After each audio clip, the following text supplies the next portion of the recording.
Alright, I want to take a look at a decision in the presence of a fairly important split here. We'll take a look at the kingdom as to why.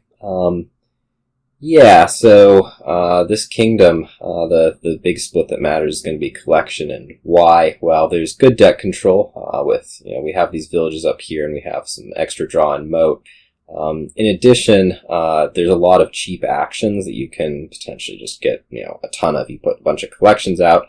You buy up the cheap actions, you both have, if you have the collection split one, you both have more buys to buy them, and then you also have more point potential off of those buys, and so winning the collection split, or at least not losing it, is a really, really big deal here.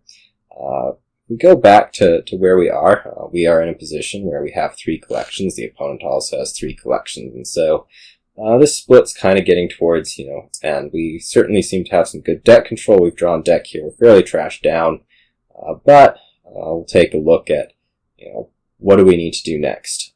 Obviously, the tempting thing is to go ahead and we want the collection split. If we buy 2 of these and say a moat, we're in a pretty good spot here. We've made sure that we're at least not losing that split.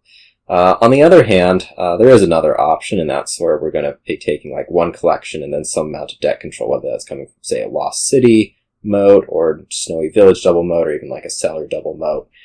In any case, in those cases, we'd only be gaining 1 collection this turn, and we'd be leaving 3. And so really what this decision is going to come down to is what can our opponent do?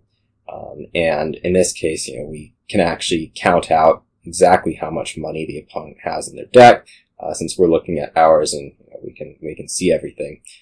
We know that they have 3 collections, so that's 6 coins. They happen to have 1 secluded shrine, that's 7 coins, 1 silver, 8, 9. And then if we look at our trash, there's been 7 coppers trashed. We're looking at 1, so 14 coppers total, minus 8 is 6. And so if we calculate that out, they actually do have 15 coins in their deck, which does give them potential to be able to buy 3 collections next turn. We can do some evaluation of how likely that is. They played 2 Lost Cities last turn. They didn't shuffle. They just bought another moat, and so they will have some potential to draw next turn with their Snowy Village.